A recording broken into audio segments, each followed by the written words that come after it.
해야겠죠. 네.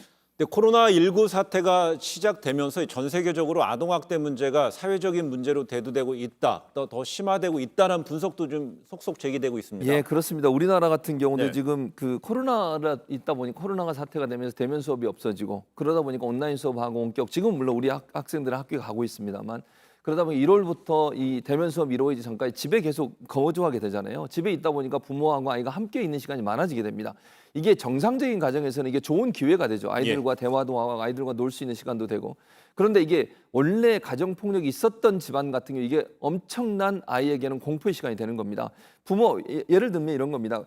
아이들이 가정 폭력에 시달리는 아이들 학교가 어찌 보면 대피소였어요. 예. 학교에 가는 시간만큼은 학교에 나와서 선생님과 있고 학생들과 있다 보니까 결국 집으로부터 피신할 수 있었는데 이게 없어지면서 전체적으로 아동학대 건수가 관련 건수 신고 건수가 1,891건이 1월 20일부터 4월 1일까지 있었는데요. 이게 같은 지난해 동일 비해서 약 10.7%가 증가한 퍼센테이지입니다. 그만큼 아동학대 신고 건수가 늘어났다고 볼 수 있을 것 같고요. 네. 또 하나 이제 외국 같은 경우도 마찬가지 개념입니다. 미국은요 도리어 아동학대 신고 건수가 줄어들었습니다. 이유가 뭐냐면 네. 미국은 주로 아동학대 신고를 어디서 많이 하냐면 학교에서 많이 합니다. 학교에서 정기적으로 아이들을 신체 검사를 하거든요.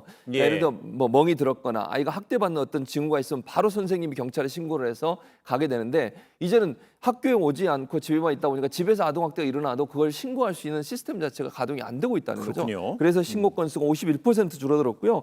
심지어 버지니아주는 신고 건수가 94%나 줄어들었는데 숨겨져 있는 아동학대가 있을 가능성에 대한 우려가 지금 나오고 있는 상황이라고 말씀드릴 수 있습니다. 알겠습니다.